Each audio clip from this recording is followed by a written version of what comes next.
pupunta ako sa Word.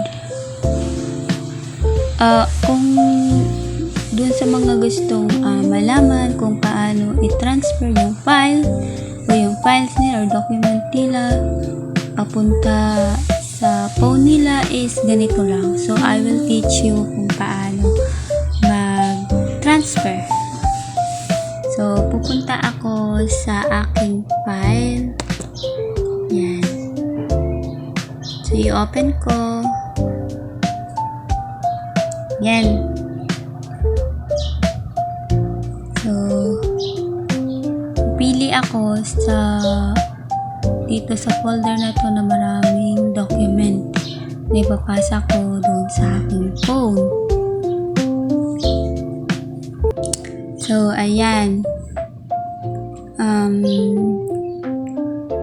So, para maging mabilisan kung marami kang ita-transfer na document dun sa file mo, ay sa cellphone mo, ganito lang gagawin mo. So, ito yung arrow, yung mga, ayan, yan, nagagalaw-galaw yan. Yan yung arrow. So, ilalagay mo siya dito sa, kunwari, ito yung, kasama ito sa mga ililipat mo sa, phone mo. So, ayan. Dito mo lang siya ilagay sa gilid. Ayan, nagliwanag-wanag na.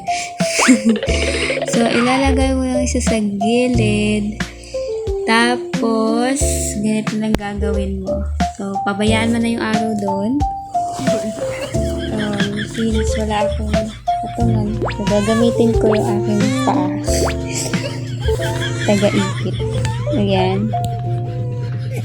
So, I will teach you kung paano, guys.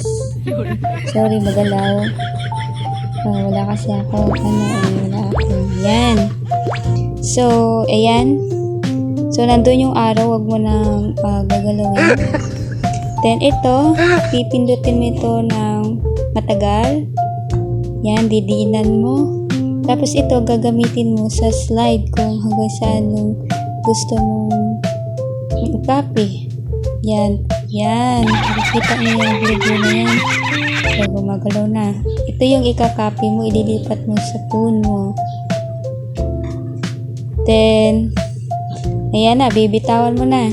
Good job. Tapos, yung arrow, ilalagay mo siya sa, wait nga.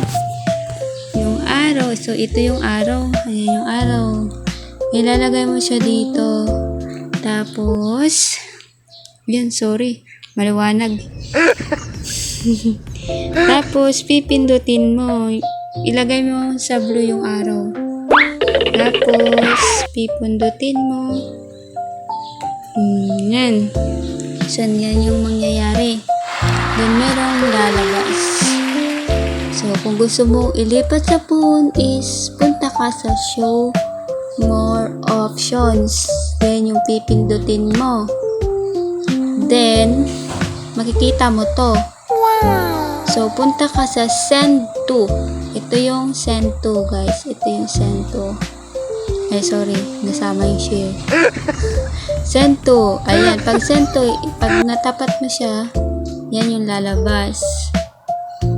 Yan. Kung sa Bluetooth, sa compress, zip folder, desktop, document, mail, recipients.